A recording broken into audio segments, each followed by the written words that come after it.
Welcome back to another episode of What's Up Prof. I'm Martin Smith and Walter Veit. Hi, Martin. Hi, Walter. Are you doing well? Well, the world is in uproar, so we must be doing fine. Oh, we're still going on. Let's open with a word of prayer. Our Heavenly Father, we have these discussions, and it's a little bit of a break in between the chaos in the world. So enlighten our minds, help the discussion, and bless us in Jesus' name. Amen. Amen. Martin, there are so many people who want to talk about Russia, Ukraine. Is this a north-south issue of Daniel?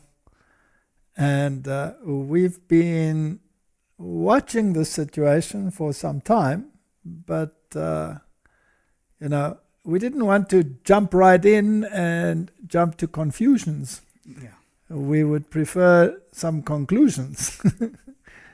So let's look at it and let's approach it carefully and try and see if we can fit it into the prophetic picture. Mm-hmm. Because this is something that concerns people. Yes, and there's a lot of voices out there with different scenarios and putting it together, but Yes, so nobody, I think, has an absolute answer, so let's not be arrogant about this. Let us be open to ideas, suggestions, and look at it with a cool mind. yes, because we're not out there to say that we know everything. No, absolutely not. We're all on a road, and we're looking through a glass darkly. Exactly. Well, here's a statement to start off with. The world is stirred with the spirit of war. The world is stirred with the spirit of war. The prophecy of the 11th chapter of Daniel has nearly reached its complete fulfillment. Soon the scenes of trouble spoken of in the prophecies will take place. Now, this was written quite a while ago, of course, but nevertheless, the prophecies of the final events of Daniel 11 were still future. Yes. And we're living in that future. So it's good to look at it again and again. I have given some lectures on it in the past, and I haven't really changed my mind greatly about it, but we must look at it and see whether we can expand or improve. Oh, we've even done a few episodes 2 years ago on this subject as well. On the North-South On issue. the South issue. And it's important, and still, while we're doing this discussion as well, like you said, to keep an open mind, because it's not cast in stone yet. No, nothing is cast in stone. And this statement from Testimonies, Volume 1, page 268, I was shown the inhabitants of the earth in the utmost confusion. War, bloodshed, privation, want, famine, pestilence were abroad in the land. We do have all of these recipes for this cake, don't we? Yep. My attention was then called from the scene. There seemed to be a little time of peace. Once more the inhabitants of the earth were presented before me, and again everything was in the utmost confusion. Strife, war, bloodshed, famine, pestilence raged everywhere. Is this a possibility that we're talking about the world wars and then a final conflict? Well, if that is the case, the scenario fits. The scenario fits. And we move from the Second World War, which was a world war, but really it was very localized. Yes, Europe. Yes. And maybe Japan. And a little bit in America, but A little bit here, a little bit there. But here it says everywhere. That's a big word. Other nations were engaged in this war and confusion. So that puts it beyond a shadow of doubt that, it's not just a European issue, etc. It is a universal issue. War caused famine. Want and bloodshed caused pestilence. And then men's heart failed them for fear and for looking after those things which were coming on the earth. And Martin, what makes people afraid? something that they don't know. And something that looks so ominous that survival seems a remote possibility.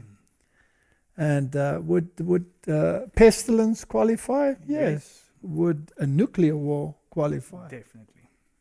Okay. And even the threat of nuclear war is already giving that fear. Now, I find it interesting that the Bible in Matthew 24 speaks about rumors of war.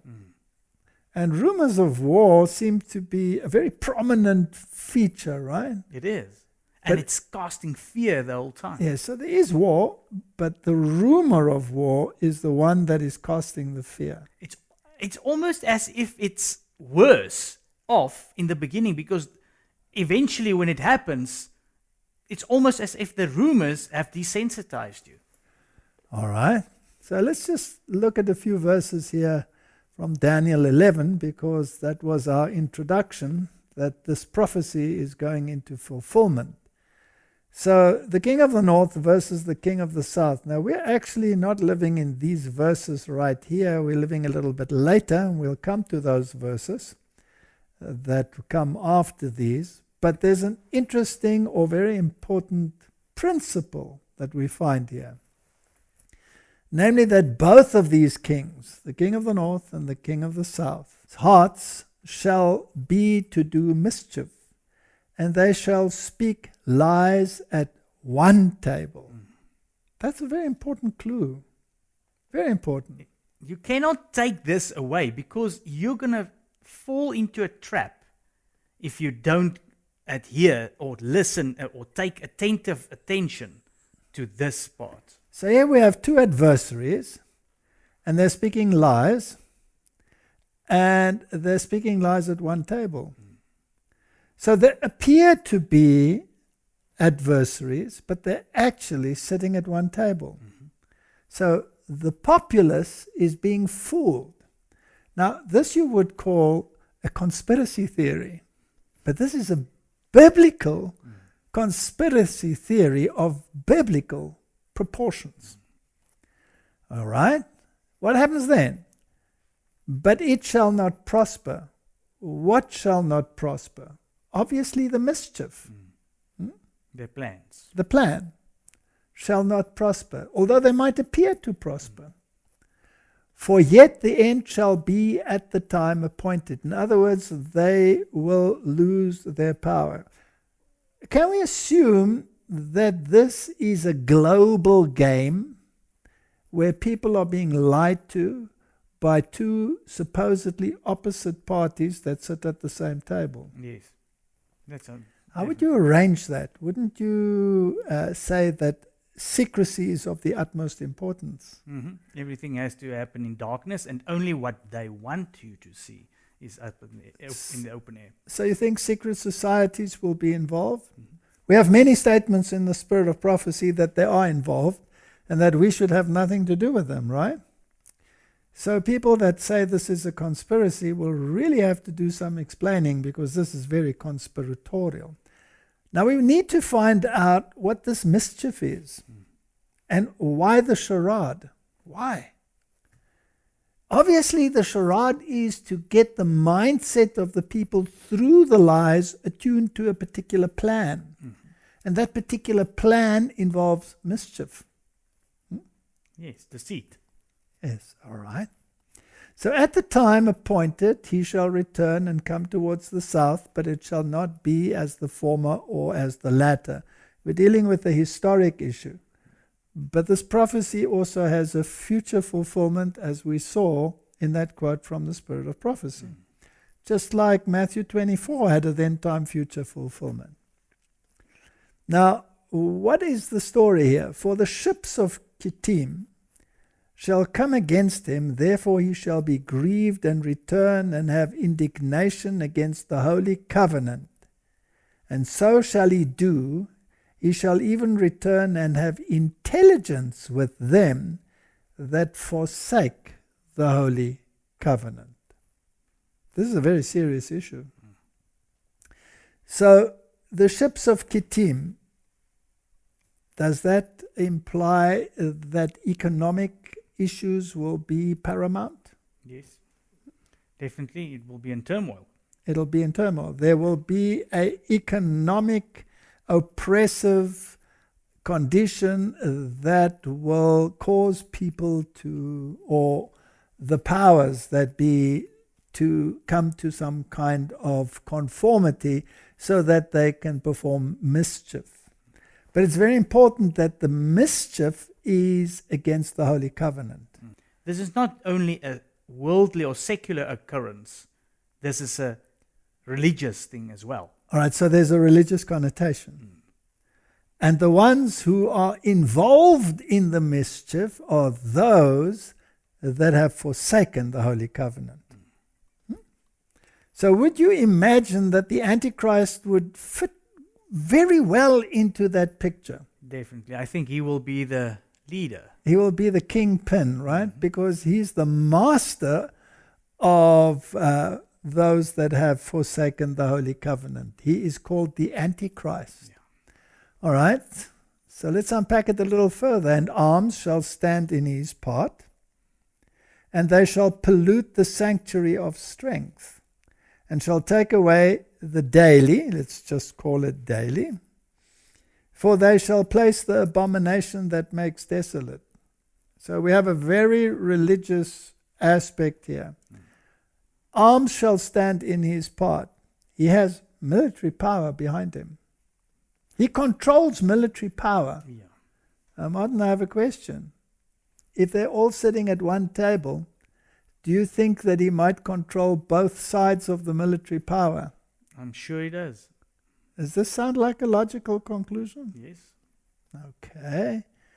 That would be very intriguing and very conspiratorial, and I'm sure some will shout conspiracy. But this is what it says here, right? Exactly. Okay, so he has arms that stand on his part. Now, how is he using that power that he has? He's using it to pollute the sanctuary of strength. Now, we've dealt with the sanctuary. The sanctuary basically is the plan of salvation in type. Yeah. That was the heavenly one, and then the earthly one showing towards what Christ will do. All right, so if he pollutes the sanctuary, then he is polluting the plan of salvation. He's putting something in the place of Jesus Christ. That's it. And he is diverting the attention from the plan of salvation into some other thing. Could it be something like social justice, for example? Mm-hmm. Now, what does that all entail? He shall take away the daily. Now, we can have a long discussion on the daily, because sacrifice is added in the original. Now, some claimed that this was a reference to pagan Rome being removed and then papal Rome coming in to power. Be that as it may, let's not get too involved in the daily, otherwise we'll digress here. But whatever it is that they're doing here, they will get to the point where they place the abomination that makes desolate. Yes. Now, what is that? That was the Roman standard that was placed around Jerusalem, right? Yeah. It was a pagan standard. And it was the pagan standard of their power and their authority. Does the papacy, the Antichrist system, claim to have a standard of its power and authority? Yes. Sunday. Sunday. They say it quite clearly. They say it is a mark. The fact that we've moved the solemnity from the seventh day Sabbath to the first day of the week, Sunday, is a mark of our ecclesiastical power. Yeah. If you want to know the strength of anybody, they have this sign, or they have this one thing that shows it. And that is the one thing that shows that the Roman Catholic system has its authority and power. And once the world accepts that authority of the Roman system, then they will have polluted the sanctuary, because they would have put a man who claims apostolic succession in the place of Jesus Christ. And he is the one that hands out salvation through his sacramental acts and by putting his fingers in the so-called treasury of merit. Now, we've dealt with that in previous WhatsApp, so we're not going to deal with it. So the bottom line is, the king of the north and the king of the south sit at the same table. They plan mischief and they speak lies. And their mischief is with those who forsake the Holy Covenant, and they will use military power to get what they want, and they shall take away the daily, and they shall place their mark of authority in the place of God's mark of authority. So this is a religious issue. That brings us now to what's happening between Russia and the Ukraine. Because there are some that feel that Russia, having been and still being a communist country, is king of the south. Yes. Because it's not religious. Correct. Then you have the king of the north, who happens to be the papacy. Now, this is how the pioneers saw it, that the king of the north was the papacy. And obviously, when you read, for example, the book of Jeremiah, where the enemy comes from the north, it was always a reference to Babylon, and the priest and the king of Babylon, he was the one that you had to bow down to. Yes. Now, he was the Pontifex Maximus. Later in history, when the Medo-Persians took over, this priesthood fled to Pergamum, and there it was established. And this title of Pontifex Maximus was then transferred to the Roman emperor as a gift by the last king of Pergamum, who was Attalus III. And then this gift was kept, but he had to have certain criteria. And one of them was that he had to be worshipped as God. Yeah. And Julius Caesar is the first one who took that title and the power to be worshipped as a god. And since then, the Caesars were gods. Now, who has that title, Pontifex Maximus, today? The Pope. The Pope. So he is the Roman heir of that title. Now, this is arrogance of the highest order. He is the king of Babylon, in other words. You can even see the acknowledgement of it in his Twitter account, @Pontifex. Yes. Is his Twitter account name. So he is taking that upon himself. He's taking that title upon himself. So we cannot divorce him from the equation. Now, we know that the Counter-Reformation has placed many different antichrists or future antichrists that are supposedly not here into the picture, but that's not the Reformation view. It never was, and it's not an Advent view either. Correct. And it doesn't actually fit in the biblical view. No. And you can't change history. So, Martin, let's just look at what some people are saying about this Ukrainian situation. And it's so interesting that involved in this are many celebrities, beauty queens, actors. So let's have a look what this Ukrainian parliament member had to say.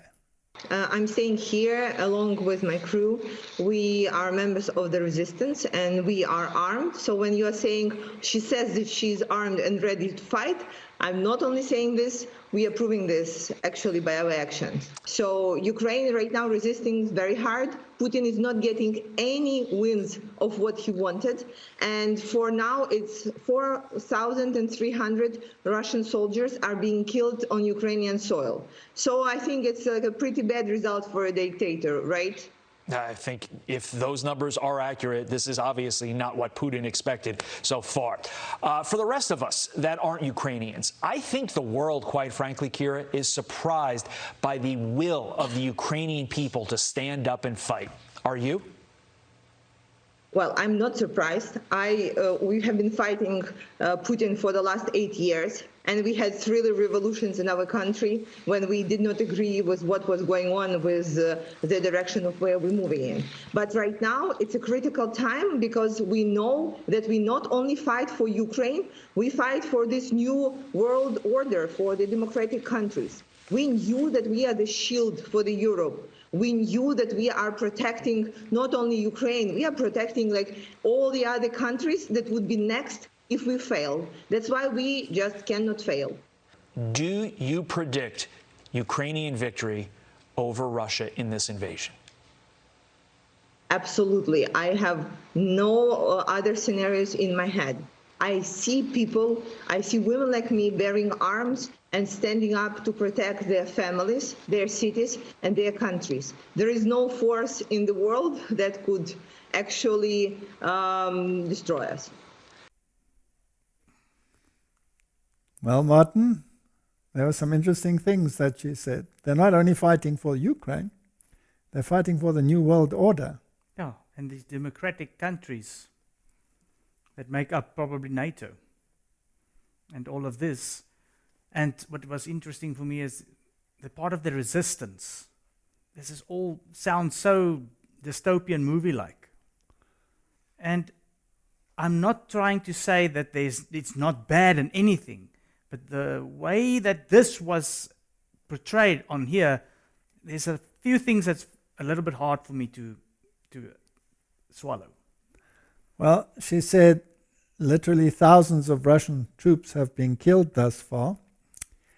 And this mighty war machine of Russia cannot crush this little country in a few days. That is a very strange scenario. And they believe that they will have victory. They're practicing with the wooden guns. And there's a lot of talk about all the wooden guns, and some people say this is all fake. There's no doubt that there's turmoil in Ukraine. There's no doubt that there are terrible situations. But whether the media is telling us the truth, that is another story. You see, that's why I'm trying to say this, because we don't want to come over as unsympathetic. No. That's the last thing I want to do. I really sympathize for all, and it's not a good thing that there's ever war. Just like you said, we have to look through the bigger picture and just put it into perspective. So if we look at the prophetic picture, here in the end, there is going to be a clash. It is a north-south clash.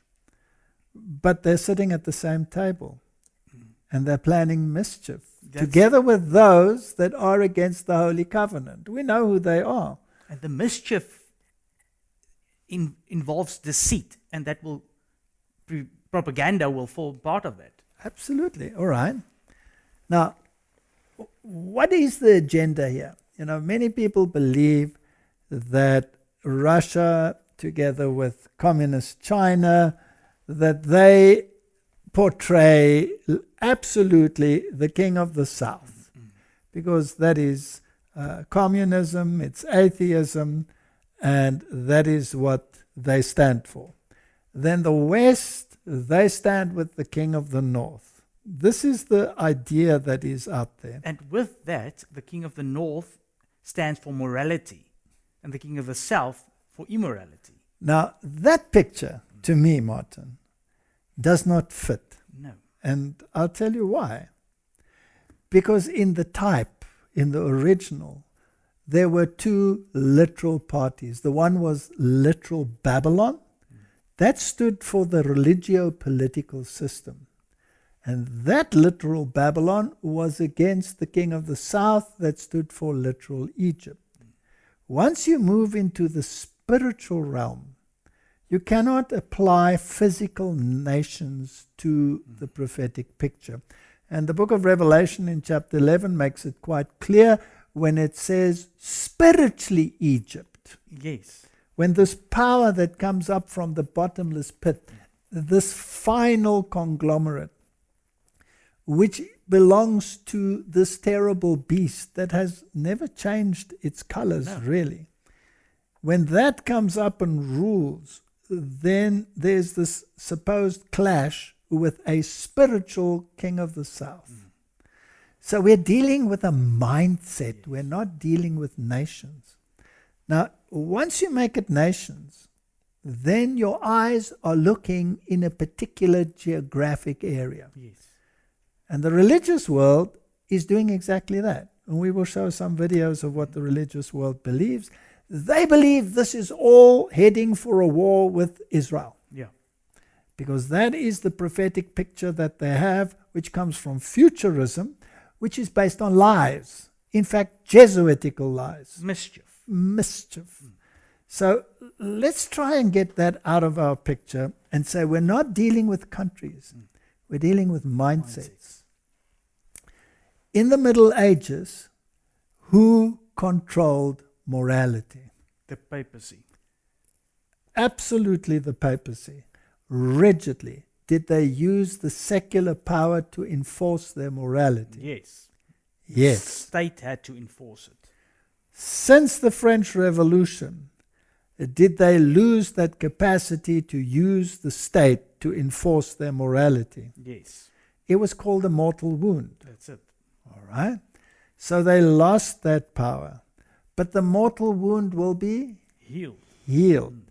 Now, Martin, this secularism, is it confined to nations or is it present in all nations? It's in all nations. Aha. Definitely.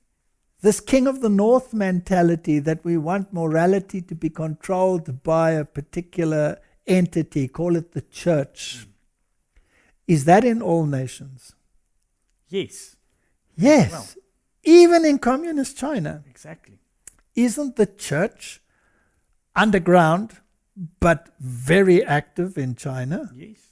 Isn't the church active in Russia? Definitely. Very active. Isn't the church active in the Ukraine? Yes. Very much so, right? So you cannot say there is the enemy and here is the friend. It is more diffuse than that. We're dealing with a mindset. We're dealing with two ideologies that are going to clash here. The one they call the King of the North ideology, which is the religio-political system enforcing morality, a particular kind, under a particular authority, namely that of the papacy. Yes. And then you have the secularism. Now, if you take Joe Biden, he's a Roman Catholic. So you would call him a King of the North adherent. Yes. Does he have very secular, non-King of the North ideologies? Correct. Non-moral. He's got some that's going contrary to what the actual King of the North sees as moral. All right. So is there a confusion because he's actually comprising both King of the North attributes and King of the South attributes? Yes. The bottom line is one of the mindsets must go. Mm-hmm. Okay. Now she says they're fighting for Ukraine, but they're fighting for the new world order. Now let's put that into perspective. Everybody is so afraid of the new world order. What is the new world order? All right. It has many components. It has economic components. Definitely economic components.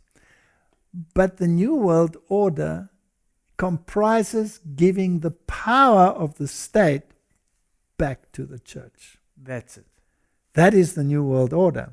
Because the Bible says the kings of the world will give their power unto the beast. Was that power removed after the French Revolution? Yes. Will they give it back? Yes. Yes. So let's look at it from that perspective, and that sort of sets the stage for a discussion. Now, Martin, here's a speech by Putin. And it's a very interesting speech because it sounds more as if the King of the North is speaking than the King of the South is speaking, right? Yes. Now, does this man have nuclear capabilities? According to all data, yes. Yes, so his finger is on the button. Has he been quite vocal about it? Yes. Has he even threatened with it? He said that if anybody goes against him, they'll have more trouble than they've ever been in history. Aha, All right. So, does this create fear for a possible third world war? Yes. Okay. So, let's listen to this speech and see what we can glean. To national identity is related to the global developments. Here they are related to moral and geopolitical aspects. We witness many Euro-Atlantic countries are refusing, forgetting their roots, including the values of Christianity, which form the basis of the civilization. They are renouncing any ethical basis, any identity, national, religious, or even gender ones. They are following the policy which equals families with many children and one-gender families. Excesses of political correctness lead us when the parties pursue propaganda of pedophilia. Representatives in many Western countries are afraid of mentioning their gender. They even are canceling some festivities, and they are hiding the basis of such festivities, and they are trying to impose this model to anyone. I am convinced this leads us to degradation and primitivization, to deep moral crisis. В большевики после революции 1917 года, опираясь на догмы марксизма Маркса и Энгельса, тоже объявили, что изменят весь привычный уклад. Не только политический и экономический, но и само представление о том, что такое человеческая мораль, основы здорового существования общества. Разрушение вековых ценностей, веры, отношений между людьми вплоть до полного отказа от семьи, такое было. Насаждение и поощрение в западных странах уверен, что агрессивное вымарывание целых страниц собственной истории, обратная дискриминация большинства в интересах меньшинств или требование отказаться от привычного понимания таких базовых вещей, как мама, папа, семья или даже различия полов, это, по их мнению, и есть вехи движения к общественному обновлению. Martin, that was a moral speech. Yeah. Does the papacy have an agenda to make the family the core of its moral issues? Oh, definitely. That's one of their main, that and the poor is their main focus. Social justice and the family. Well, one of the issues around the family is time to rest and to communicate with one another. It's necessary for your health, it's necessary for your religious experience, it's necessary for your social experience. It's absolutely necessary that the family forms the core again of the base for all morality. That's it. That's a papal issue. Does he sound like a King of the North proponent or a King of the South proponent? Definitely King of the North. I think he actually sounds more King of the North than some that we relate to King of the North. So, if we divorce the countries now, as we have said, and we're looking at ideologies, then you can see that what he is saying is that we as Russia are not prepared to accept the liberal agenda of the world. That's it. Is that what he's saying? That's exactly what he's saying. Okay, let me repeat that. He's saying, we as Russia are not prepared to accept the liberal agenda of the world, where everything goes, transgenderism, destruction of the family, moral values, we will have no part in it. Mm-hmm. Is that what he's saying? Yes. Okay. Now, who does he see as the powers that are introducing this liberal agenda? The ones that actually supposed to defend it, the West. Aha. So he's referring to the United States, he's referring to Europe. Yes, he's actually said the Christian countries have forgotten their Christianity. The Christian countries have forgotten their Christianity. And these countries are trying to expand and put their power base even into Ukraine, where they will then have their atomic weapons on his doorstep, and he uses this as a weapon, a political weapon, to say, well, if America didn't want missiles in Cuba, I have the same right to say I don't want missiles in Ukraine. And if Ukraine says I'm going to join NATO, I'll take you out. Yeah. That's exactly what he's saying. But Martin, they're sitting at the same table and they're talking mischief. You see, the problem is exactly what he said is what the Antichrist system, the papacy, is also propagating. All right. Now, let's just think about this a little bit. We're just speculating, right? But let us put it this way. There is the threat of this escalating into a nuclear war. Does anyone want to have that? No. No. Because that would mean the destruction of millions and millions of lives, right? So there is this terrible threat that is associated now with a religious moral dilemma. Who is the mediator who is being called to mediate in this conflict? The Pope. The Pope. It seems as if you cannot divorce him from the system, right? You cannot, because the Bible tells us you cannot in the end, especially that verse that says they're sitting at the same All table. right, so this mindset that the moral issue, which is also associated with the papacy, although, by the way, the papacy doesn't have a very good track record when it comes to morality, does it? No. But at least in their words, they have these sweet words, right, about the family and all of these things.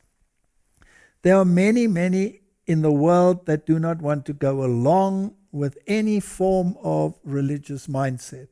There are many living in China, there are many living in the Western world, all over the world that have that mindset. But that mindset has to go. Would it be a useful thing to use even the fear of nuclear war to let it go? No, but they'll use any means. Any means. All right? He has arms. Doesn't it say it in the Bible? So he has military power at his command. Is it only one side or both sides of the military power that he has at his command? Could he play them up against each other? Yes. Ordo ab cow. Is this happening at the moment? I think it is. Now, what, Martin, if the Russia says, I will not accept the Western mindset, and I'm prepared to push the button to prevent it, what if fear drives humanity to the point of compromise and says, let's give the moral values of the papacy a chance? Putin, would you accept that? And you know what? The problem that I see is it sounds good because it sounds really good. biblical.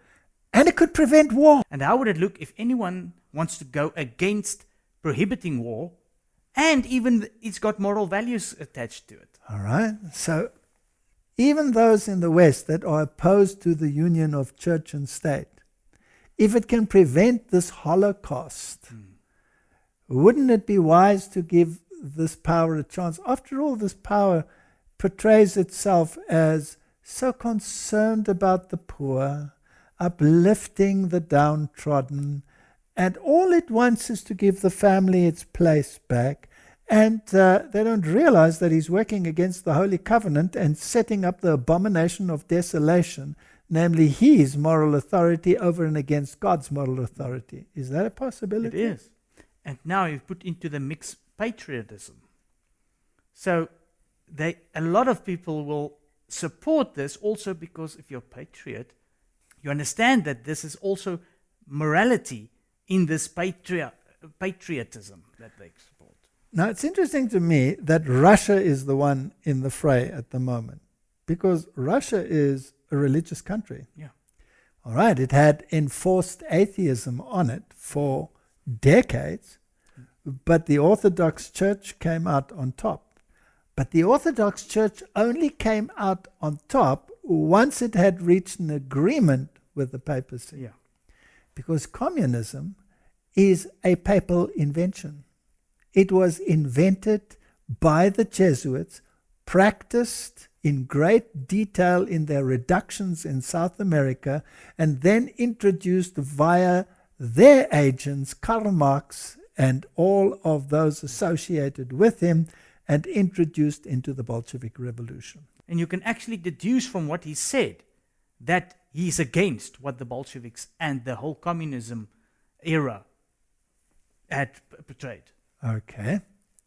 Now, Martin, also important is that the ships of Kittim were involved, the economics. Again, can you separate it absolutely and say the economic power is only with the West and not with the others? Not at all. Because they can also form a very powerful economic bloc. Especially now. You cannot say that China is not a powerful economic entity. All right. So let's have a look whether they could perhaps be sitting at the same table. And I have to say, when I mention now names like Mrs. Merkel, even Vladimir Putin and so on, they all have been young global leaders of the World Economic Forum. Mm-hmm. But what we are very proud of now, the young generation, like Prime Minister Trudeau, President of Argentina and so on, that we penetrate the cabinets. So yesterday I was at a reception for Prime Minister Trudeau, and I know that half of this cabinet, or even more half of this cabinet, are for our actually young global leaders of the World Economic Forum. And that's true in Argentina too. Wow. Yeah. Sorry. That's true in Argentina as well. It's true in Argentina, and it's true in France now. Mm-hmm. I'm here with the president, who is a young global leader, but... So Martin, he mentioned Putin as one of the team. Yes. So they're sitting at one table?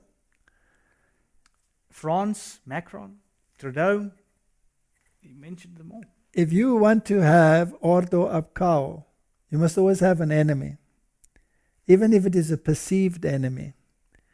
So now, at the current moment, Russia is the great enemy. Maybe in the near future, when they need another one, China can be a very useful substitute as the enemy. But the idea is to create the order that they want, which is the new economic moral order where the power is given unto the beast. Has the papacy spoken to all of the major economic people in the world? Definitely. And organizations? COP26, all the COP meetings. Has it got the religious world in the bag through the ecumenical movement? Mm-hmm. Is it playing the political game absolutely in a masterly fashion? Oh, perfectly. Okay. So if we look at this article here, it states that Russian President Vladimir Putin meets with the World Economic Forum Chairman Klaus Schwab. That was in 2019. And Russian President Vladimir Putin met with the World Economic Forum Executive Chairman Klaus Schwab in St. Petersburg. And this is what was said. We have always maintained relations with your forum that you founded, and we will continue to support it. Of course, Russian representatives have always taken part and will take part in the events you hold. For our part, we are holding similar events which of course aim to establish business contacts with Russia's partners above all else. You know, we are holding the St. Petersburg Economic Forum here in St. Petersburg, as well as in the Far East, in Siberia, and in southern Russia, Putin said. Is there a close link? Definitely. Because there's a lot of speculation that Putin couldn't have been part of the young global leaders. All right. But here he acknowledges that they have been always been and are still part of this World Economic Forum. Very well. Now, if this is a game, sitting at the same table, to get the world out of fear of nuclear conflict, to eventually embrace the moral superiority of the papacy, then the kings of the world will be giving their power unto the beast, right? Is that a prophetic picture that, in view of our short chronology time frame, would have to happen more or less now? Yes, and it will have to happen relatively fast. The last events will be Rapid ones. rapid ones. We've just moved from a major calamity into the next calamity. Exactly. Now, let's have a look at the other role player, namely Zelensky. What is this picture at the top here? It's the World Economic Forum. Yes. Were the ships of Kittim very active here? So here we have a profile on the website of the World Economic Forum of Zelensky. So here it says that he's an actor, he's a screenwriter, he's a creative director, a stand-up comedy contest team, Quarter, 95. He played the lead role in the Servant of the People TV series that won the World Fest Remy Award, USA 2016, and made the comedy film finalist shortlist of the Seoul International Drama Award, South Korea. The Servant of the People also won the Intermedia Globe Silver Award in the Entertainment TV Show category at the World Media Festival in Hamburg, Germany. Martin, did he get pretty universal exposure? Yes, he is actually a very well-known and popular actor. So did they raise his profile? Oh, definitely. He became, well, you can call it an idol.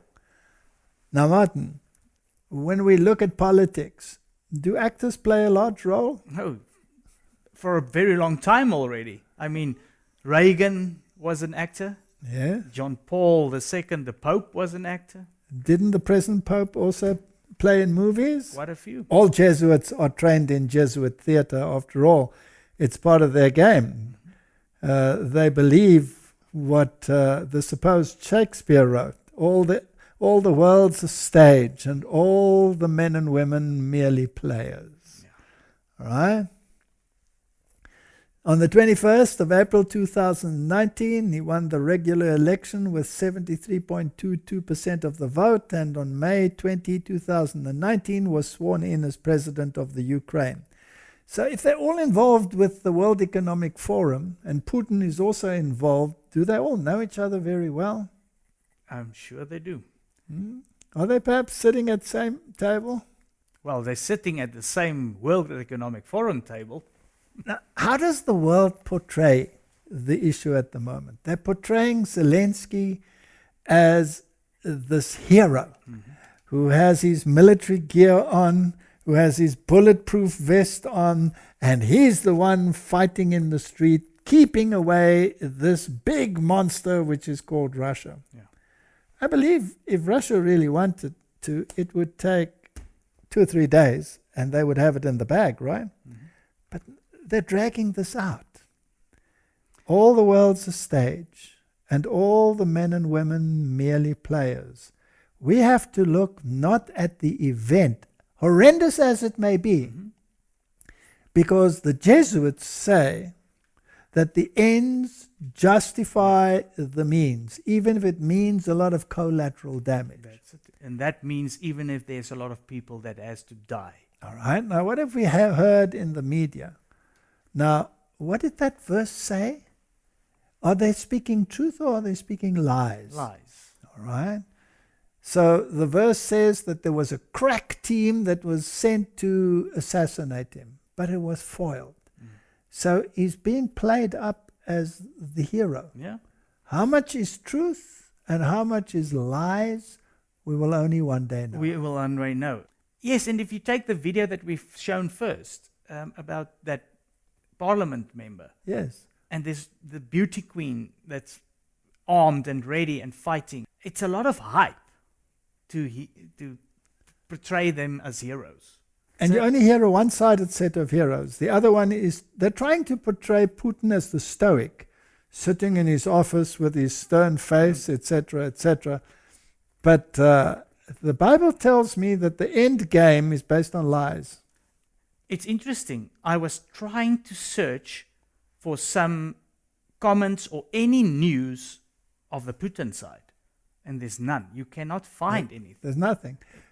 I'm in contact with a person that's in Russia, and most of their correspondence they're shutting down these things. So you don't hear the other side. It sounds a lot like the pandemic situation. Well, you only hear one side of a story because that's the scenario that everybody has to be fed. All right, so let's just make sure. Here we have many pictures of Putin and the papacy. And it goes back in history because he was even involved with the previous popes, right? And all the way back to John Paul II. John Paul II, all the way back. And he's a very devout man because look at what he's doing right here. That's something that shows a certain kind of devotion that is not of an ordinary kind. So we cannot, in my opinion, place this man squarely in the King of the South category. Not at all. He's playing a game in order to get the mindset of the world to accept the moral authority of the Pope. Let's look further. What about the other side? Are they also associated with the Pope? Let's read. President Zelensky said on Twitter, thanked Francis at Pontifex for praying for peace in Ukraine and a ceasefire. The Ukrainian people feel the spiritual support of His Holiness. Both of them sitting at the same table, Martin? Is this evidence or is this conspiracy? And if you take it into the biblical timeline, right at the end, both are associated with the papacy. Here is the religious news service from February 27, 2022. Pope Francis calls Ukrainian President Zelensky to express profound pain. In a tweet Saturday, the Ukrainian embassy to the Holy See said during the phone call, Pope Francis voiced his most profound pain for the tragic events unfolding in the country. The way in which they portray the Pope as this extremely concerned moral leader of the world. It's the latest effort made by the Vatican to show support and mediate peace in the Ukraine. Now, did he speak with the other side? Yes. As Ukraine bleeds, Pope Francis and Russian Patriarch Kirill could be negotiators. Is this the church? That's it. And negotiating with the state? Martin, if the church starts negotiating with the state and succeeds in brokering a ceasefire of any kind, is the moral position of the church then elevated in the eyes of humanity? Definitely. Could it perhaps even go so far as to prevent nuclear war if only this moral authority received a little more recognition? We've been at this before. When Reagan and Pope John Paul spoke to Gorbachev. And if we go back to the quote of the Spirit of Prophecy, it said it was this bad situation, war, everything, then relative peace. And we are at it again. We're at it again. We've had a period of the so-called relative peace, but now we're at it again. I also find the timing very interesting. Immediately after one crisis of a medical nature, a health nature, we're going into a political crisis that could lead to a spiritual elevation. It's amazing. And if you take it, would this have happened during the crisis, the medical crisis? It would not have worked, right? All right, so Biden versus Putin portends the non-negotiable collision course we are now witnessing, unless something truly extraordinary takes place. So they're living in a time of Lent, this time of 40 days fasting. This is very interesting, which is supposed to commemorate the experience in the wilderness. Now, Jesus did that fast for us, and he didn't expect us to repeat it. So this is a very, let me put it bluntly, paganized way of dealing with it, because it adds your own element of works to already completed work that Christ achieved for you, right? Yeah, it's similar to what Luther had to do in whipping himself and that. Yes. Let's read this sentence again because it's very important. Biden versus Putin portends the non-negotiable collision course we are now witnessing. In other words, there needs to be a mediator. So the king of the South mentality, which is very strong in Biden, has come up against a king of the North mentality portrayed strangely by Putin. Yeah. And it is non-negotiable. And it has a military connotation because Ukraine is in the fray. And the Western NATO powers versus this other power bloc.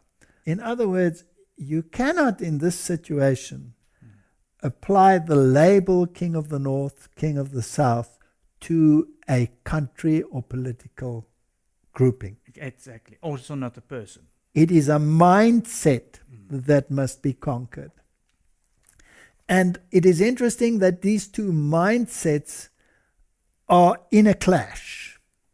Now, unless something truly extraordinary takes place, And that will be, a mind shift, that's it. a mind shift.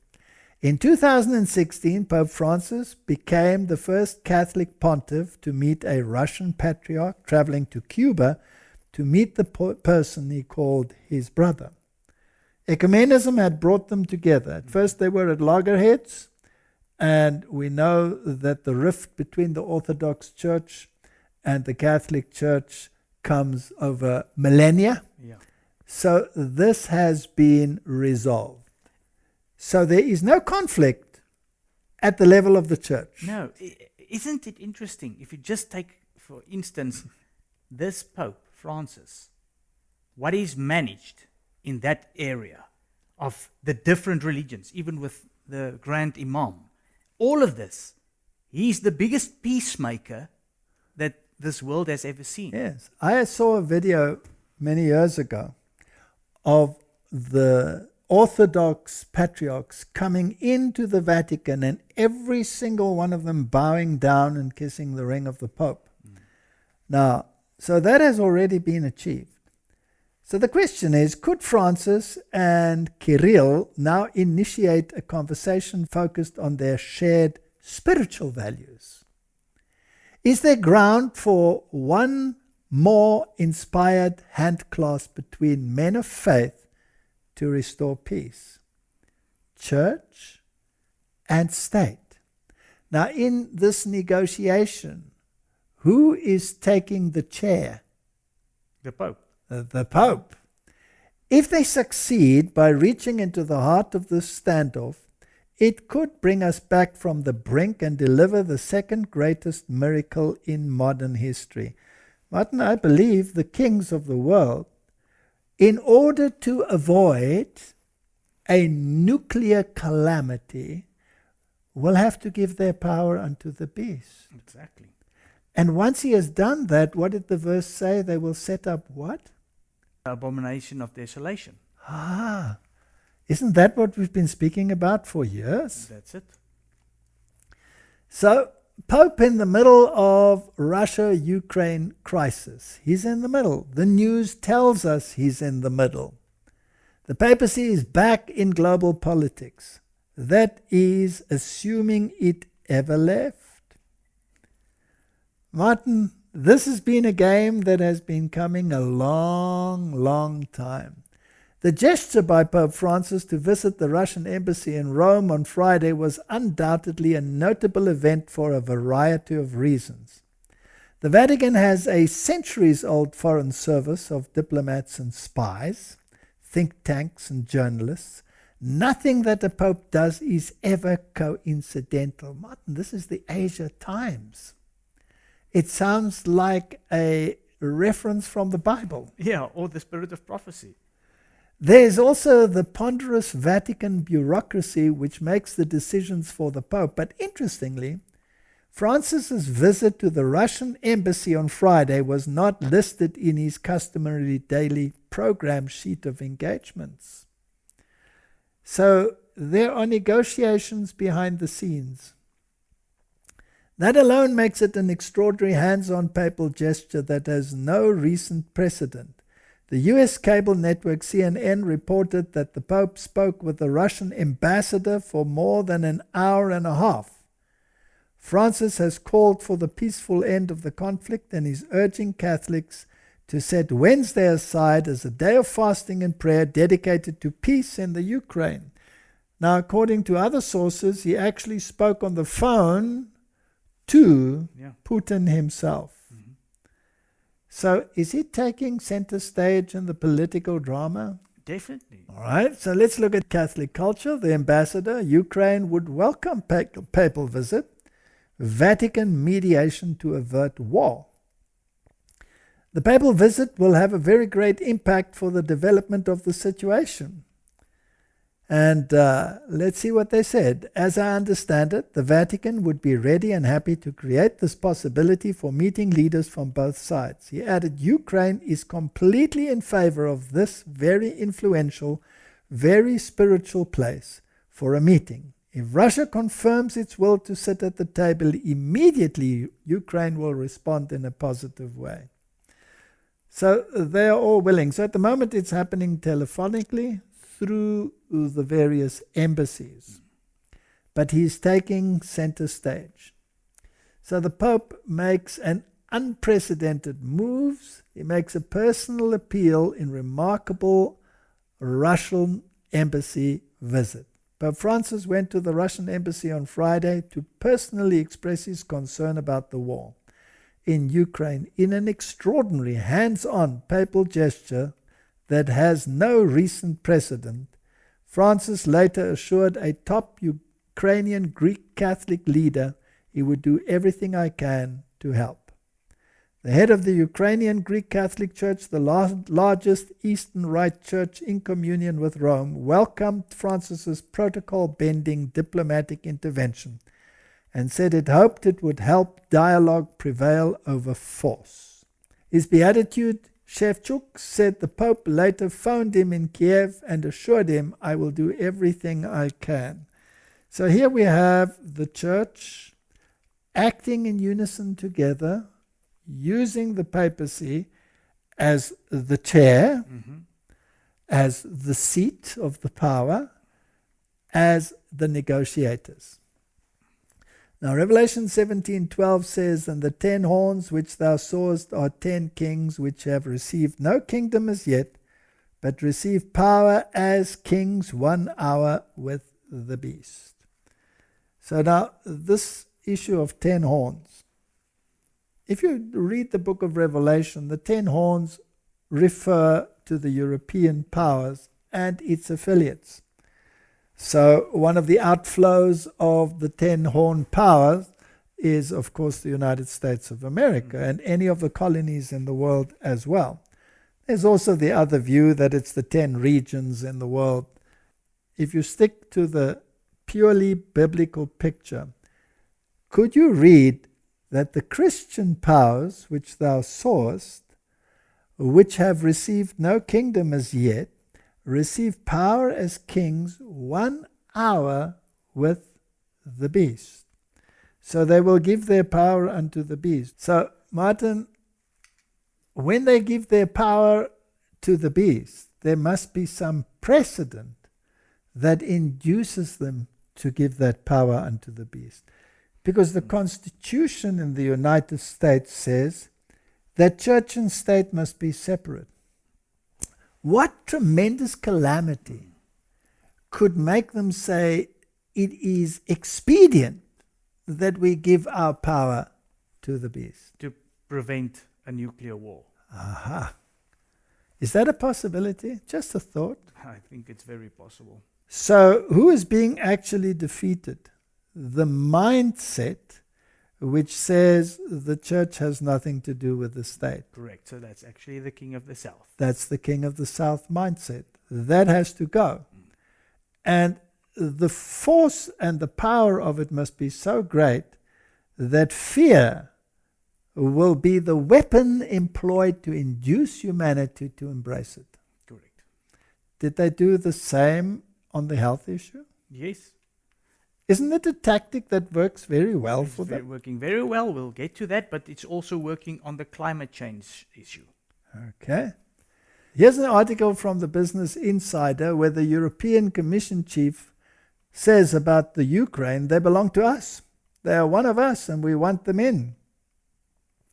They belong to us. They are one of us. We want them in, Van Leyden told Euronews on Sunday. The Hill reported on Saturday that Zelensky pressed the EU as well as the North Atlantic Treaty Organization about Ukraine's membership status, asking for a firm timeline. Van Leyen told Euronews that the EU had a process with Ukraine that includes integrating the Ukrainian market in a single market and close cooperation on the energy grid. Now, if the other side says, over my nuclear war body, would that be a reason to give the power unto the beast as a compromise situation? Yes, because it will create fear. Putin reveals plan to dominate Europe beyond Ukraine. Neighbors Finland and Sweden are also warned they will face military and political consequences if they join NATO. Now, those countries are already part of the European Union, but they're not part of NATO. That's a very interesting situation. So now he's threatening them. There seems to be this pressure from the Putin side to change the thinking of the Western world, to come more in line with the moral values of the papacy. Yes. And if this compromise could be worked and you could prevent nuclear war, who knows what will happen in the future? Maybe China will jump in. Who knows how great this pressure will become? There's still another party there that can be used to ratchet up the pressure, right? Russia said if Finland and Sweden join NATO, there will be serious repercussions. That's a warning. Yes.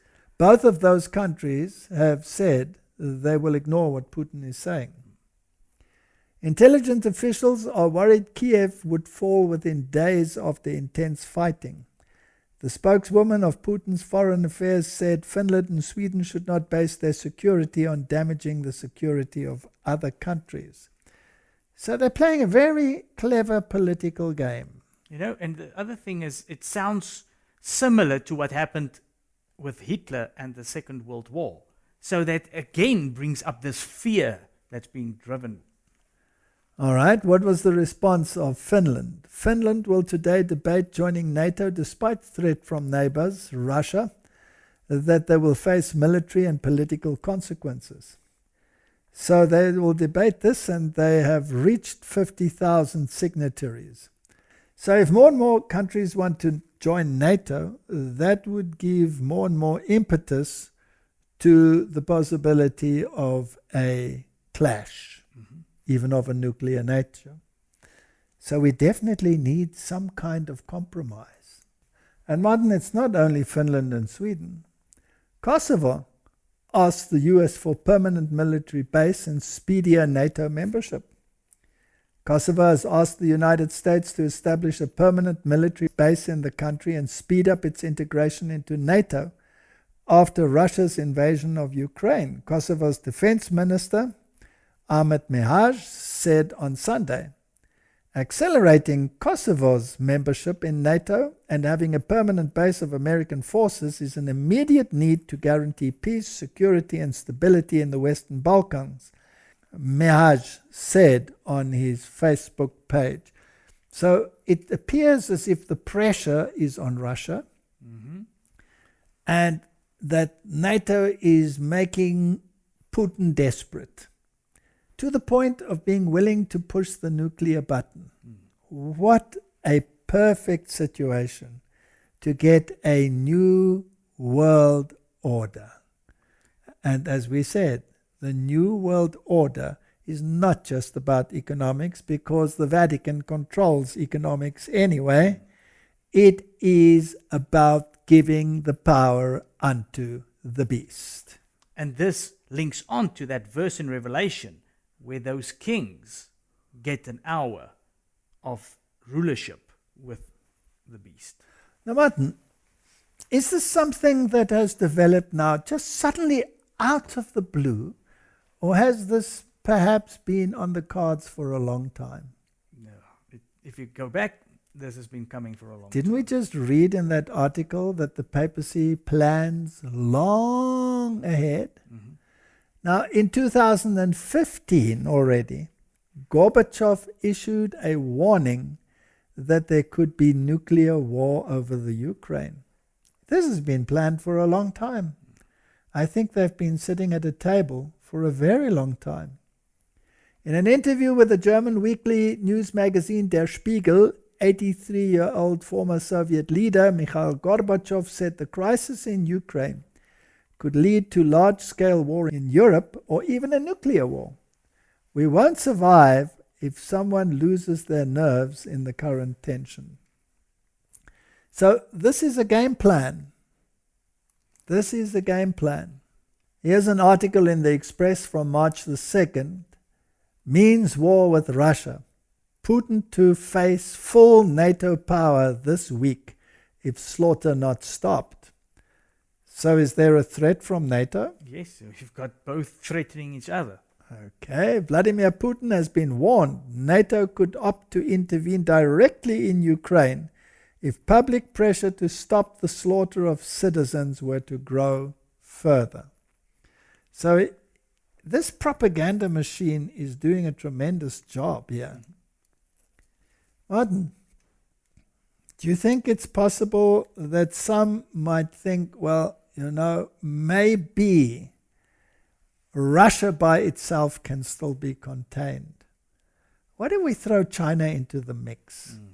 Would that be a more scary scenario? Definitely. What countries would then be threatened besides Europe? Asian countries. All the Asian countries. Australia and New Zealand, would they also come into the fray? Then that would be a pretty universal thing, right? So if you could have this added to the fray, then we are sitting, according to the media and according to the game plan, on a powder keg that could explode. So emboldened by lack of Western aid for Ukraine, communist regime declares Taiwan belongs to China. So this is the Christian Perspective CBN News. In the immediate aftermath of Russia's unprovoked invasion of Ukraine on Wednesday, China's foreign ministry made an announcement. The communist regime declared to the world that it claims Taiwan to be part of China. The claim is similar to the excuse being used by Vladimir Putin as a pretext to invade and violently take territory away from his neighbor. So they have this backup that the war could escalate into a worldwide scenario. But it's always good to have a little bit of tongue-in-cheek in there. Here's one of the cartoons that has come out. You're distracting Putin from something very important, says John Kerry. And his little sign is very interesting. It says, "Stop climate change," after having altered the term global warming, which just doesn't wash anymore. Because that scientific scenario has gone out of the window a long time ago. So they're keeping this in the background as well as one of the reasons why you have to follow a particular game plan. Let's just backtrack. Climate change is not off the table. No, not at all. And it's also part of that discussion that takes place secretly, associated with a lot of lies at that particular table where the king of the north and the king of the south sit and have their little chats. Definitely. Yes, and even Putin signed there, and don't put China off.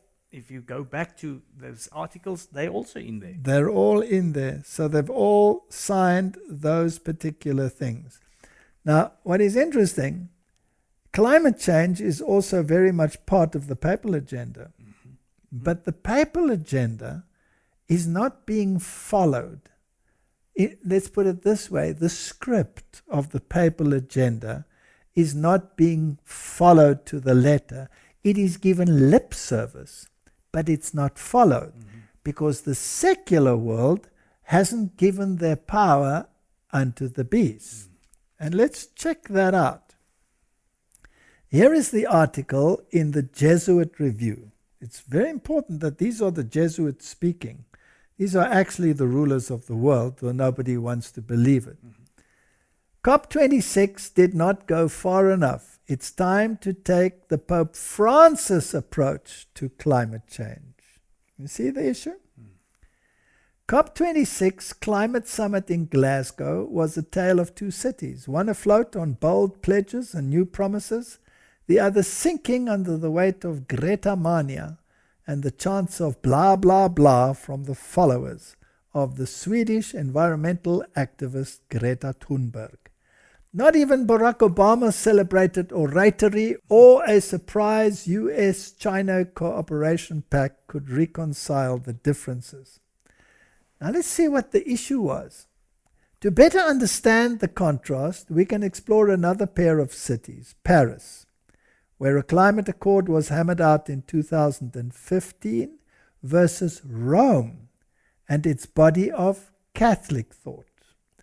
They reveal vastly different perspectives on climate change.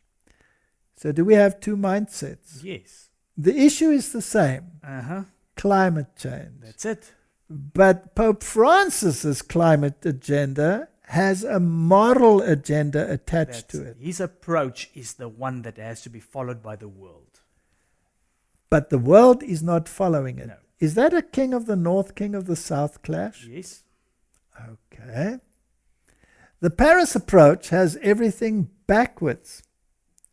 It began with the scientific data of global warming and manufactured elaborate methods to stop it, never pondering the larger question, to what ends? The moral issue. Rome or the Catholic Church begins rightly by defining life's purpose and then searches for socio-political structures that will get us there. Paris asks us to reason our way to ecological sustainability from an ideological starting point of planetary plunder. Rome encourages us to use Ignatian spirituality, to seek God in all things while instructing us that we are all stewards of the earth. That is a mind-blowing statement. So here we have a moral issue, a religious issue, which the Paris Accord excludes. Yeah. So the Paris Accord is King of the South philosophy. Here the Jesuits are saying that's wrong. We need the moral issue. What morality? Ignatian spirituality. Martin, isn't that doing an injustice to the Holy Covenant? 100%. That is exactly 100%. the opposite. That's exactly the opposite. This is salvation by experience and salvation by works, as opposed to salvation by grace and justification by faith. Right? Absolutely. So we have an injustice to the covenant, and that is what they want. But they're not getting it. Can they now use the threat of nuclear war in order to achieve that aim? Let's continue. Paris expects virtuous behavior from an anthropological premise that privileges self-interest and individual liberty. Secular mindset. King of the South philosophy. Rome understands that virtue flows from the pursuit of the common good defined by solidarity, charity, and reciprocity. Solidarity. Fraternity. That's it. Did the papacy sign an accord with Islam on this issue? Yes. Is the Orthodox Church on board? Yes. Is the Protestant world on board? Everybody. So who's against it? Only the King of the South philosophy. That's it. Martin, the King of the South philosophy will have to go. It's pushing against the King of the North. And the King of the North, according to the scriptures, will prevail. Okay. Rome therefore informs the climate change challenge on two levels. The epistemological, by properly framing the question and identifying the root causes of the problem, and the practical, by offering operational principles upon which socio-political solutions can emerge. The Roman document that most obviously serves as the counterpoise to the Paris Agreement is Laudato Si. Does that contain the abomination that causes desolation? Yes. And it contains the mark of the beast. Which is the abomination of desolation. Same thing. Pope Francis instructs us that all things are connected and that climate change, social injustice, and economic inequality are inextricably linked. Is the World Economic Forum involved? Yes. So whose side are they on? King of the North. Aha. Throughout the encyclical, Francis explains how our idolatry of the machine and our unbridled pursuit of narrow self-interest crowd out any sense of justice and the common good. Roman Catholic social thinking has to be introduced into the world.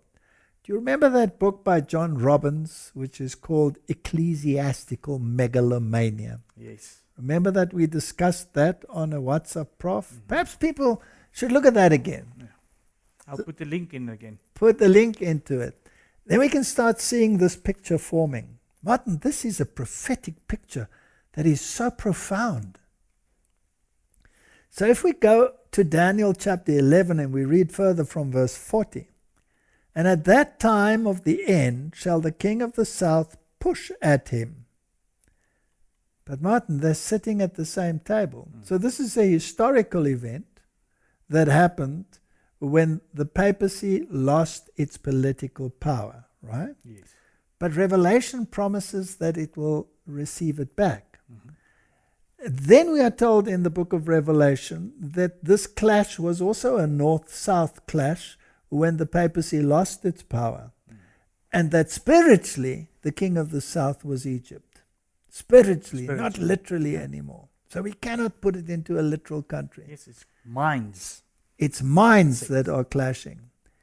So will there be another possible push at the end? Yes. And the king of the north shall come against him like a whirlwind with chariots.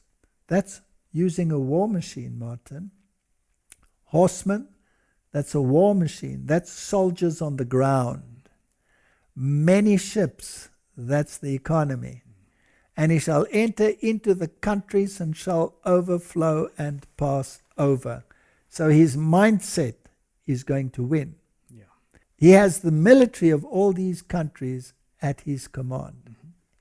And he's telling you lies and giving you propaganda to make you believe a certain scenario. But the agenda behind it has to be studied in detail. I just want to also say here, we don't know exactly what can happen.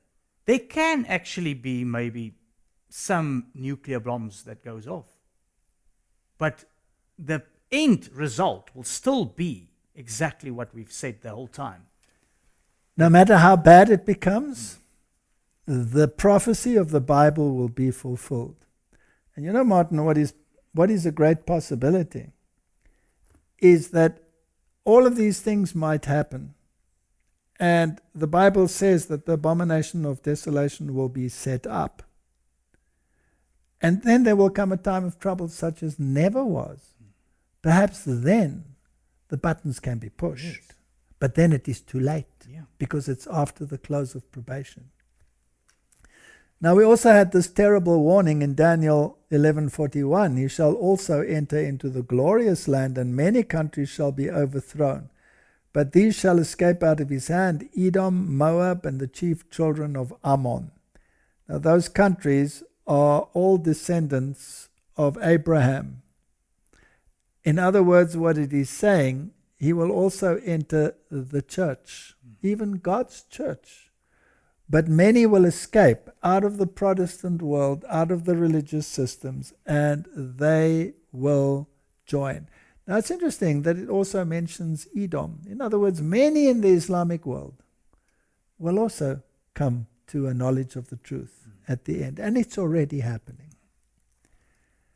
He shall stretch forth his hand also upon the countries, and the land of Egypt shall not escape. He shall gain victory over the secular mindset. He shall have power over the treasures of gold and silver. He will control the economy. And over all the precious things of Egypt. In other words, that which was totally separated from the church will again be part of his treasury.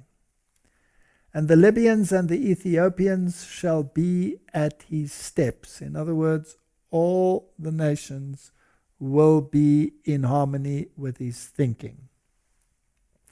So the king of the south mindset is thus overwhelmed by a massive final thrust by the king of the north, who employs fear tactics, which is what we are seeing at the moment, induced amidst a chaos of wars and economic chaos. The military alliances forced by the king of the north serve to force the world to accept a collective morality which will be dictated by himself. Even the very elect are at risk here, because it's very deceptive. That's it. It can swallow you in if you don't sit back and be an observer. The only way to get involved in this is to do evangelism. Now Luke 21:26 says, men's hearts failing them for fear, for looking after those things which are coming on the earth, for the powers of heaven shall be shaken. So Martin, if the powers of heaven are even shaken, then this must have a religious connotation, right?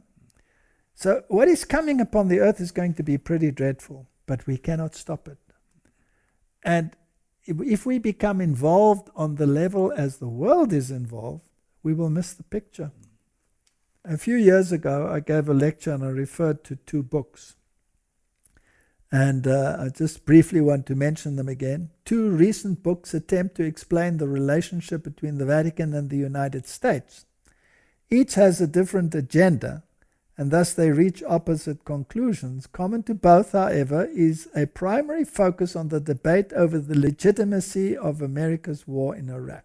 The two books are Parallel Empires, the Vatican and the United States, 2 centuries of alliance and conflict, and Against the Grain, Christianity and Democracy, War and Peace. So these two books discuss basically this conflict between the two mindsets. They reach different conclusions, and that's not important right now.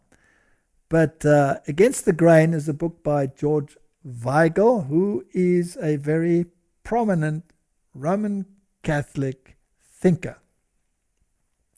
Cutting Against the Grain of Conventional Wisdom, New York Times bestseller, George Weigel offers a compelling look at the way in which Catholic social teaching sheds light on the challenges of peace, the problems of pluralism, and the quest for human rights and the defense of liberty. And he makes a strong argument that the world should embrace this morality. And the other book, Parallel Empires, the fascinating and highly relevant history of the turbulent relationship between the United States and the Holy See, recounted and analyzed by Italian journalist and Vatican insider Massimo Franco. And this is what the conclusion is. Parallel empires leaves no doubt regarding the impact that the struggle between these two great powers, one of secular might and the other of moral influence, has had on both our history and in today's world. So again, the issue of the moral influence of Rome is central to the debate. And Putin mentioned this moral dilemma. And there is a possibility of war if the world does not embrace a compromise. And that compromise is in the morality of the papacy. Yes. Here's a quote from Testimonies, Volume 9. Spiritual darkness. This is a time of spiritual darkness in the churches of the world. Martin, have they swallowed a lie?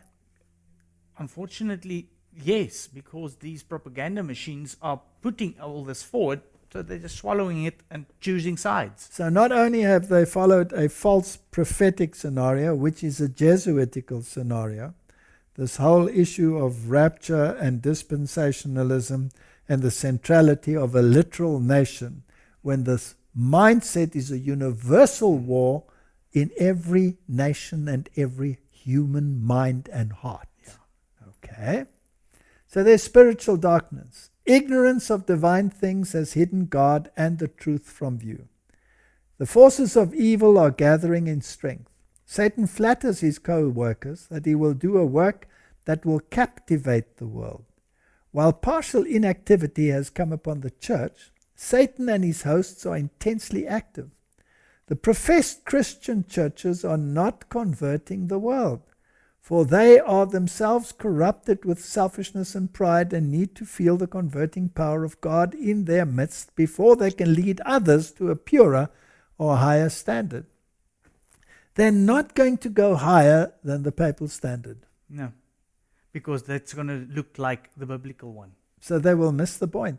And they will reject what the reformers found, and they will embrace a false science. So if we look at what Haggai has to say, then this will become abundantly clear. Let's just briefly look at what he had to say.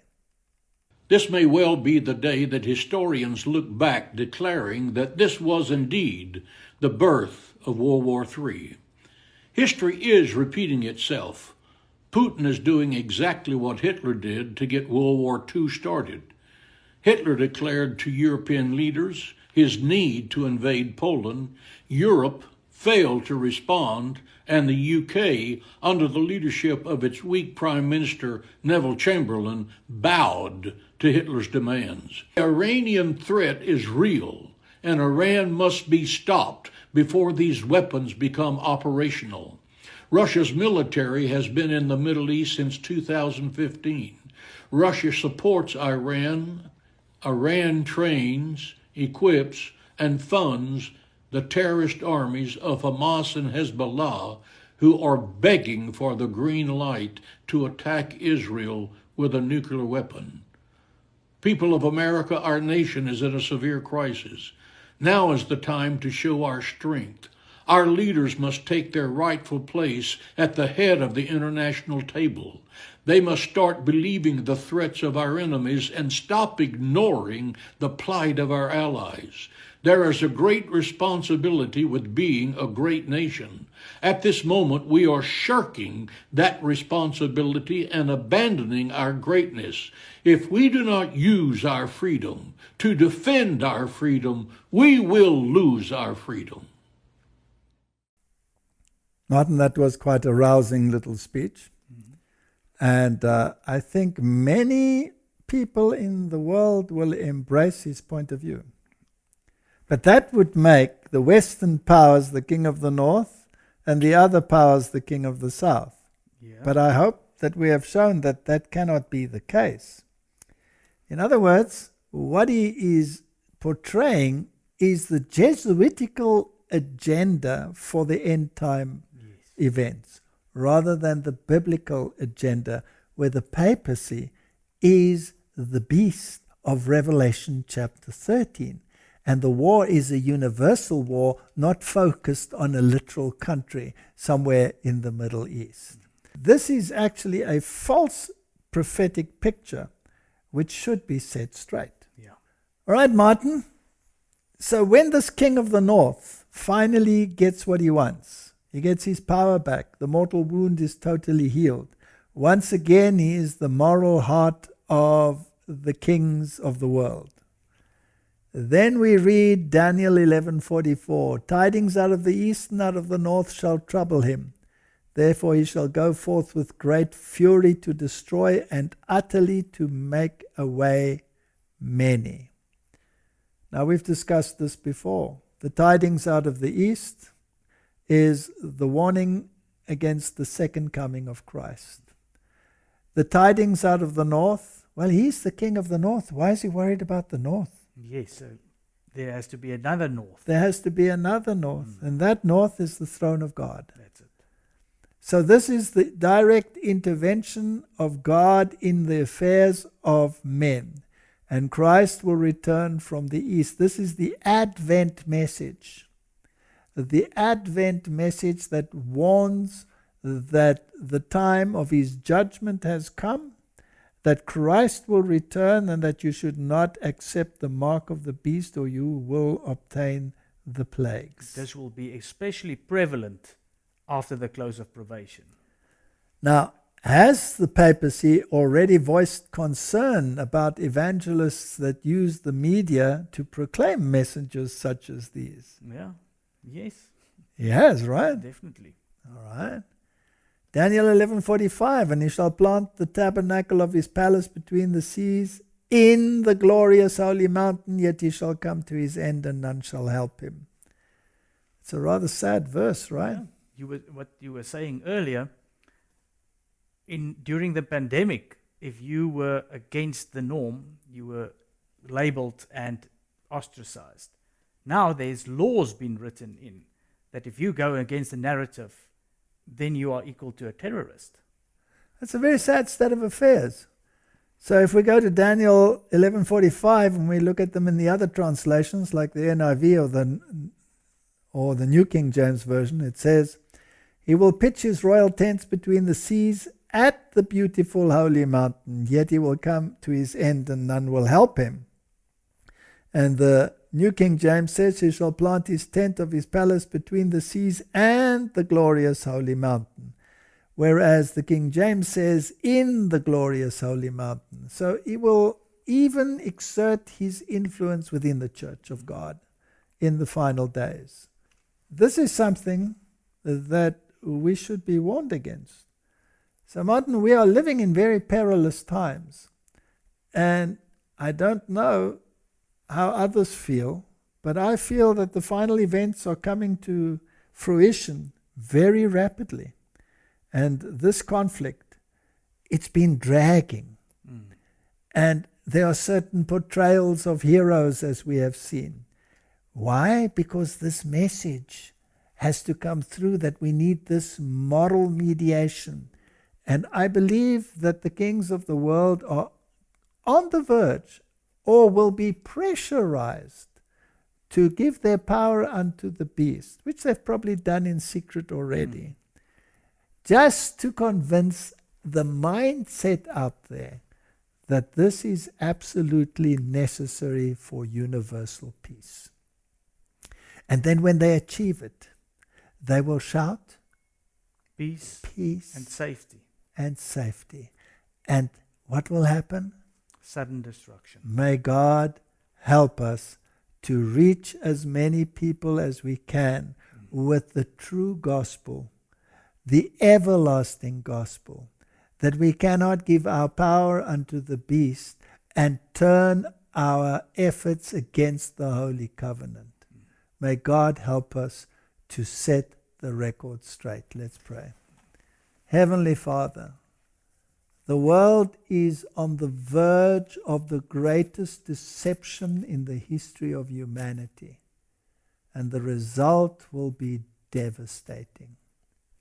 Unless we embrace the truth and accept the fact that we have to separate ourselves from Babylon, we will be swept away in the whirlwind that is coming.